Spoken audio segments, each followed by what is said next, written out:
Continuamos con la sexta parte del tema 5, la epidemiología en salud pública.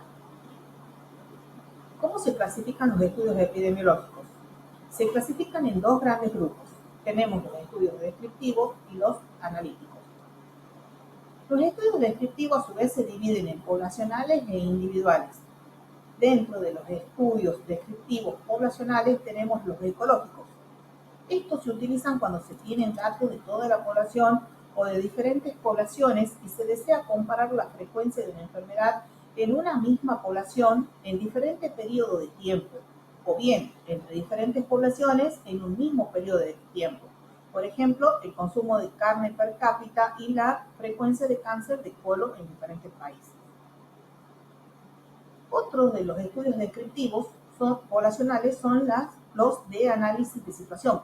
Son estudios que incorporan diferentes métodos y herramientas con el objeto de caracterizar, analizar e interpretar las condiciones de vida y de salud de una población, incluyendo sus problemas de salud y sus determinantes, con propósitos tales como identificar necesidades, inequidades, prioridades de salud. Por ejemplo, tenemos al elaborar rápidamente una información sobre la situación emergente de un terremoto de una catástrofe. Dentro de los estudios descriptivos individuales tenemos el reporte de caso o el de serie de casos, en el cual se estudian a pocos pacientes o a un conjunto de pacientes que se realizó un seguimiento o se tienen datos de una sola de las medidas más importantes para poder hacer el estudio. Por ejemplo, de un grupo de personas que experimenta una enfermedad.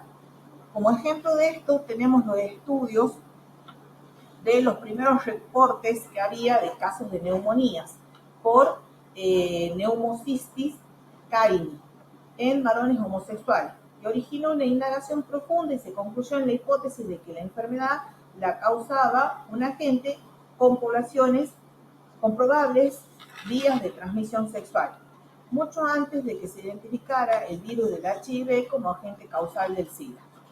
Mientras que los estudios individuales transversales se caracterizan por el estudio de ese o esos pacientes en un único momento. Se realiza una única medición, por ejemplo, evaluar el nivel de conocimiento en madres o tutores de niños menores de 2 años de edad con esquemas de vacunas incompletos, perteneciente a una determinada área de responsabilidad de un CAPES, y que se valora, por ejemplo, la importancia sobre las vacunas.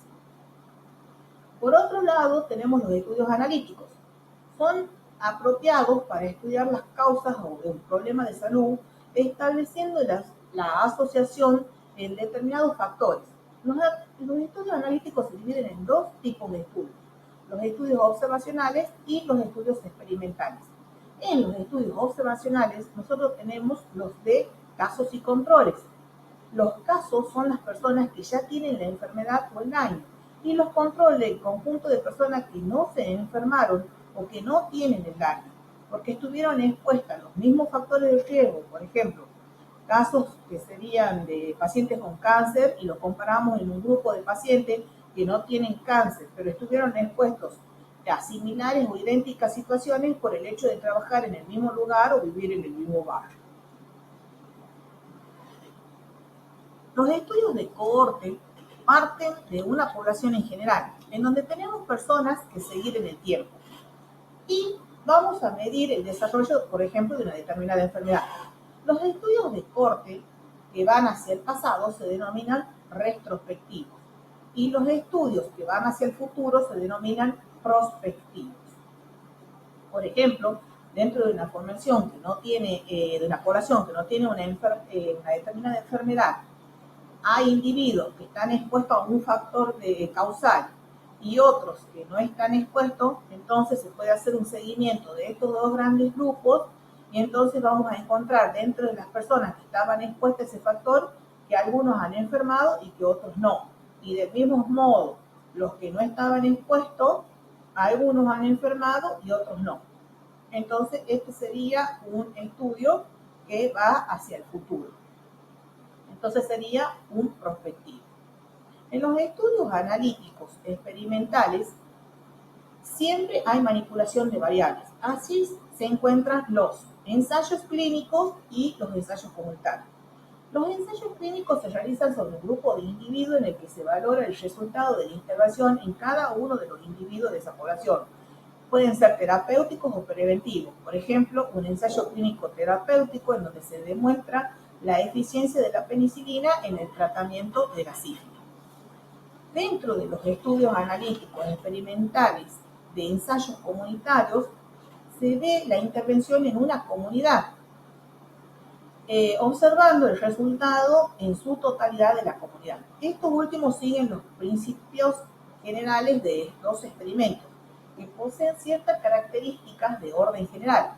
Por ejemplo, se utilizan para evaluar resultados de programas como los de vacunación.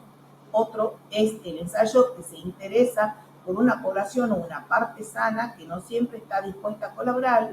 Y otro, la población no es fija, es frecuente que una serie de individuos no sigan el programa, no se hace un ensayo clínico, se hace un ensayo comunitario.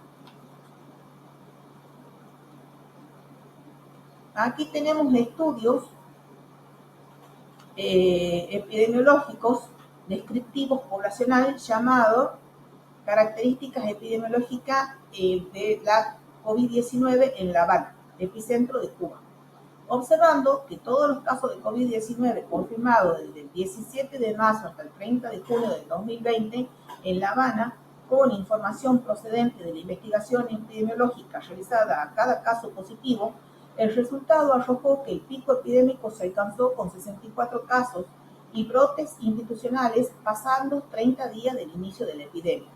Existió variabilidad de la incidencia entre los municipios y un tránsito favorable de la incidencia, recuperados y fallecidos a partir de los 45 días de la pandemia. Los estadios clínicos de la enfermedad difieren respecto a la edad y a los municipios de procedencia. El mayor riesgo de morir es proporcional a la edad. Los enfermeros y las mujeres son los más vulnerables al contagio. Conclusión que se sacan es que el máximo aumento de casos a nivel poblacional y los brotes institucionales son importantes en la dinámica de una pandemia, que los estudios clínicos de la enfermedad están incluidos por la edad y la comorbilidad. El personal de enfermería es frecuentemente enfermado. Tener un plan nacional para el enfrentamiento de esta contingencia junto a la voluntad política del Estado es una fortaleza en la evolución satisfactoria de la pandemia y profundizar en la epidemiología e impactos de las estrategias saludistas es necesario. Aquí tenemos un ejemplo de estudio epidemiológico analítico observacional de casos sin controles llamado Factores asociados al embarazo adolescente en una población urbano marginal en la ciudad de Loja, Ecuador. Publicado en el artículo de una revista llamada Enfermería Investiga en enero del 2024, en donde se observó adolescentes de 10 a 19 casos, de 10 a 19 años, 38 casos y 76 controles. Dentro de la cobertura de los servicios de salud se utilizó la ficha de recolección de datos para casos y controles, dando como resultado que el 91,7% de las embarazadas se encuentran en la adolescencia tardía, con grado de instrucción secundaria 79%, y concluyendo estadísticamente que no existen factores de riesgo tanto personales, familiares y socioeconómicos que conlleva un embarazo adolescente. Sin embargo, se identificó como un factor protector a la comunicación intrafamiliar.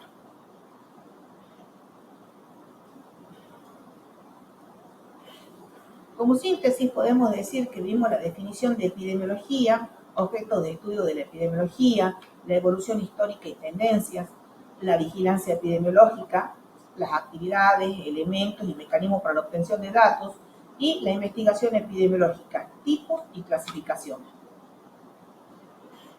La bibliografía consultada es el módulo 1 de la Cátedra de Enfermería en Salud Pública de la UNT del año 2023, de Ortigosa A, Cabrera A y García C.